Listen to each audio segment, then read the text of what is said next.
আজ দক্ষিণবঙ্গের সব জেলাতেই ঝড় বৃষ্টির সম্ভাবনা। প্রতি ঘন্টায় ৬০ কিলোমিটার গতিবেগে দমকা ঝড়ো হাওয়াও বইতে পারে। এরই সঙ্গে থাকবে বজ্র বিদ্যুৎ সহ বৃষ্টি, এমনকি শিলাবৃষ্টির সম্ভাবনাও উড়িয়ে দেওয়া যাচ্ছে না। কালবৈশাখীর সম্ভাবনাও থাকছে উত্তর ও দক্ষিণ ২৪ পরগনা, পূর্ব ও পশ্চিম মেদিনীপুর, ঝাড়গ্রাম, কলকাতা, হাওড়া এবং হুগলিতে। দক্ষিণবঙ্গের বাকি জেলাগুলির মধ্যে নদিয়া, মুর্শিদাবাদ এবং বীরভূম জেলাতেও বজ্র বিদ্যুৎ সহ মাঝারি বৃষ্টিপাত, সঙ্গে ৪০ কিলোমিটার পর্যন্ত গতিবেগে দমকা ঝড়ো হাওয়া বয়ে যেতে পারে।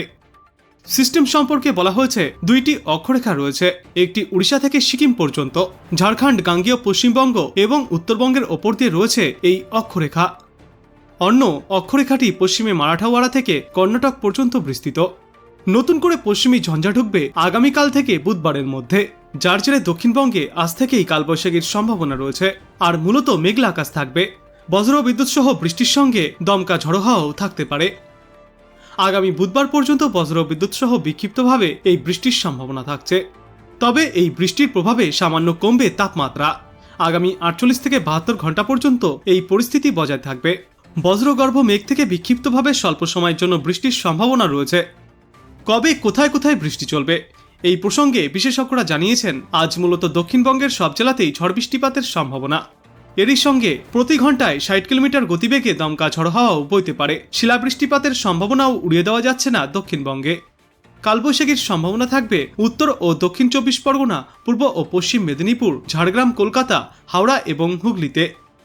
দক্ষিণবঙ্গের বাকি জেলাগুলির মধ্যে নদিয়া, মুর্শিদাবাদ এবং বীরভূম জেলাতেও বজ্র বিদ্যুৎ সহ হালকা থেকে মাঝারি বৃষ্টি, সঙ্গে ৪০ কিলোমিটার পর্যন্ত গতিবেগে দমকা ঝড়ো হাওয়া বয়ে যেতে পারে। আর আজকের পর আগামীকাল দক্ষিণবঙ্গের প্রায় সব জেলাতেই বৃষ্টির সম্ভাবনা। বিক্ষিপ্তভাবে বজ্র বিদ্যুৎ সহ হালকা থেকে মাঝারি বৃষ্টিপাত চলবে। তারপর আগামী মঙ্গলবার থেকে বৃষ্টির সম্ভাবনা আরও কিছুটা বাড়তে পারে। আর এই বৃষ্টির সঙ্গে প্রতি ঘন্টায় ৪০ থেকে ৫০ কিলোমিটার গতিবেগে দমকা ঝড়ো হাওয়াও বজায় থাকবে। তবে আগামী মঙ্গলবার এই বৃষ্টির সম্ভাবনা অনেকটাই বেশি থাকবে।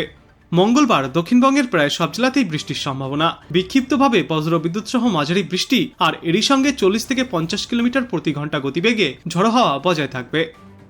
তারপর আগামী বুধবার থেকে বৃষ্টির সম্ভাবনা ফের কমতে শুরু করবে। তবে উপকূল ও সংলগ্ন জেলাগুলিতে বিক্ষিপ্তভাবে এই বৃষ্টিপাত চলবে। আর এরই সঙ্গে ৩০ থেকে ৪০ কিলোমিটার গতিবেগে দমকা ঝড়ো হাওয়াও বজায় থাকবে। দু এক জায়গায় বজ্র বিদ্যুৎ সহ হালকা থেকে মাঝারি বৃষ্টির সম্ভাবনা। বৃষ্টি হতে পারে পূর্ব ও পশ্চিম মেদিনীপুর, উত্তর ও দক্ষিণ ২৪ পরগনা, ঝাড়গ্রাম এবং হাওড়া জেলায়। অন্যদিকে উত্তরবঙ্গের জন্য বলা হয়েছে আপাতত বৃষ্টির সম্ভাবনা নেই, শুষ্ক আবহাওয়াই থাকবে উত্তরে। তাপমাত্রা বাড়বে, সর্বনিম্ন ও সর্বোচ্চ তাপমাত্রা উভয়ই বাড়বে বলে অনুমান করছেন আবহাওয়াবিদরা। তবে পশ্চিমী ঝঞ্ঝার প্রভাবে আগামী বুধবার থেকে বৃষ্টিপাত শুরু হতে পারে উত্তরবঙ্গে। উত্তরবঙ্গের ওপরের দিকের জেলাগুলিতে অর্থাৎ দার্জিলিং এবং কালিম্পংয়ের পার্বত্য এলাকায় বজ্র বিদ্যুৎ সহ হালকা থেকে মাঝারি বৃষ্টির সম্ভাবনা একটু বেশিই থাকছে। কলকাতার জন্য বিশদে বলা হয়েছে আজ সারাদিনই মূলত মেঘলা আকাশ থাকবে। বিকাল বা সন্ধ্যার দিকে কালবৈশাখীর সম্ভাবনা থাকছে। বজ্র বিদ্যুৎ সহ হালকা থেকে মাঝারি বৃষ্টির সম্ভাবনা। দমকা ঝড়ো হাওয়া যার গতিবেগ থাকতে পারে প্রতি ঘন্টায় ৬০ কিলোমিটার পর্যন্ত। বিক্ষিপ্তভাবে এই বৃষ্টির সম্ভাবনা রয়েছে আগামী মঙ্গলবার পর্যন্ত। তাপমাত্রা সম্পর্কে বলা হয়েছে আজ সর্বনিম্ন তাপমাত্রা ছিল ২৩ ডিগ্রি সেলসিয়াসে এবং আজ সর্বোচ্চ তাপমাত্রা থাকবে ৩০ ডিগ্রি সেলসিয়াসের আশেপাশে। বাতাসে আপেক্ষিক আর্দ্রতার পরিমাণ থাকবে ৬১ থেকে ৯৩%। আর এই বাংলার পাশাপাশি অন্যান্য রাজ্য সম্পর্কেও বলা হয়েছে যে আজ থেকেই আগামী ৩ দিন বজ্র বিদ্যুৎ সহ বৃষ্টির সম্ভাবনা মধ্যপ্রদেশ, ছত্তিশগড়, বিদর্ভ, উড়িষ্যা, ঝাড়খণ্ড এবং পূর্ব ভারতের রাজ্যগুলিতে। আগামী মঙ্গলবার প্রবল বৃষ্টির সম্ভাবনা থাকছে উড়িষ্যায়। বৃষ্টি হবে অরুণাচল প্রদেশ সহ উত্তর পূর্ব ভারতের রাজ্যগুলিতেও। দক্ষিণ ভারতের বিভিন্ন রাজ্যেও আগামী কয়েকদিনে বিক্ষিপ্তভাবে বৃষ্টিপাতের সম্ভাবনা থাকছে।